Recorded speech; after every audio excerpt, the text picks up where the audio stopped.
अस्सलाम वालेकुम वरहमतुल्लाहि वबरकातुहू। आज हम लाएँ हुज्जतुल बालिग़ा से शाह वलीउल्लाह दहलवी की इबारत। इसका उन्वान है रद्द तक़लीद, कुरान और हदीस सिर्फ़।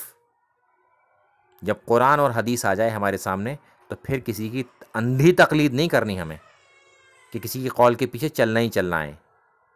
अब ये बात है इमामों की नज़र में क्या है। तो इमाम अबू हनीफ़ा फरमाते हैं कि जब भी अपना कोई कौल बयान करते तो फरमाते ये मेरी अपनी राय है, मैंने इंतहाई कोशिश करके वही बात इख्तियार की है जो मेरे नज़दीक बेहतर है। अब किसी को इससे बेहतर कुछ मालूम हो तो ठीक बात यही है, इसकी इत्तबा करे और मेरी बात छोड़ दे। तो इमाम अबू हनीफ़ा फ़िरक़े को रद्द करके गए कि मेरी बात को छोड़ दिया जाए जब बेहतर बात मिल जाए। और बेहतर बात क्या होगी? असहाब की।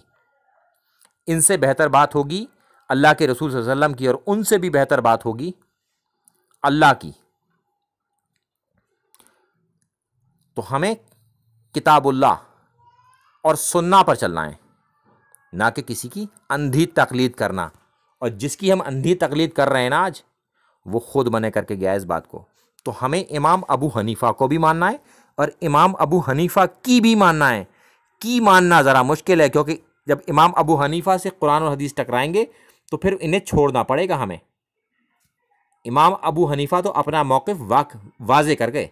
अब उनके मानने वाले इस बात को मानते नहीं हैं कि चाहे कितनी भी आप उनके सामने हदीस रख दें, कुरान की आयतें रख दें, वो मानेंगे नहीं। वो इत्तबा अंधी तकलीद इमाम अबू हनीफ़ा की करेंगे, जबकि वाज़े तौर पे चीज़ों को उनको बयान कर दी जाती है कि ये हदीस है और सही सनद के साथ मौजूद है, और जानते वो भी हैं, बस क्योंकि उनका फ़िरक़ा इस बात से कमज़ोर हो जाएगा। तो लिहाजा वो अब कुरान और हदीस को मानेंगे नहीं। अस्सलाम वालेकुम वरहमतुल्लाहि वबरकातुहू।